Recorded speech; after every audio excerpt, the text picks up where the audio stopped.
I didn't know until I went to London that besides artists like painters, cartoonists, and singers, you can also hire poets and writers on the streets.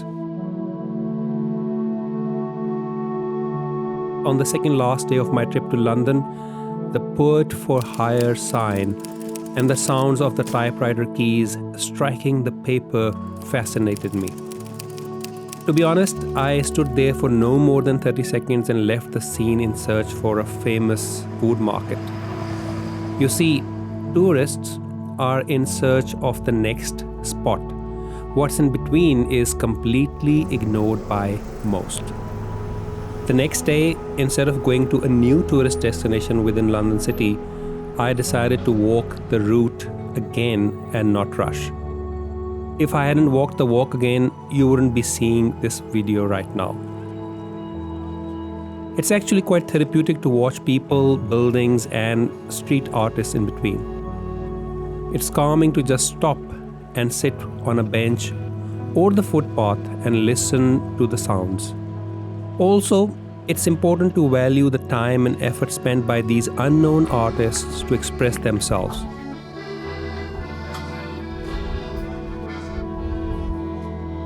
For most tourists, these individuals are invisible.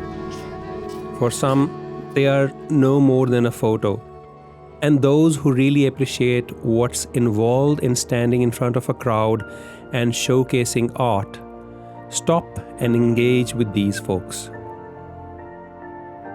Coming from St. Paul's Cathedral, if you cross Millennium Bridge and walk towards London Bridge, you will come across a poet for hire.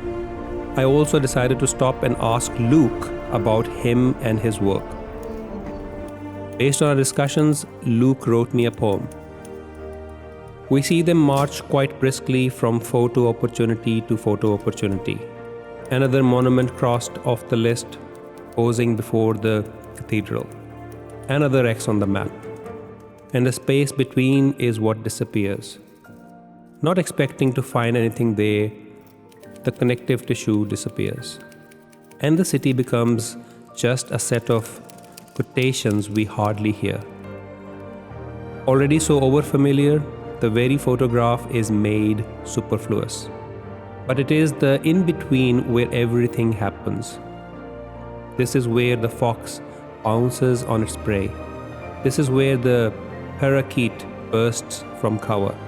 That's where you find your poem, in the in-between. This is where surprises happen. That's why every miracle is almost completely unobserved. The impossible happens and goes unremarked. Luke Davis, May 2023. Poet for Hire by London Bridge.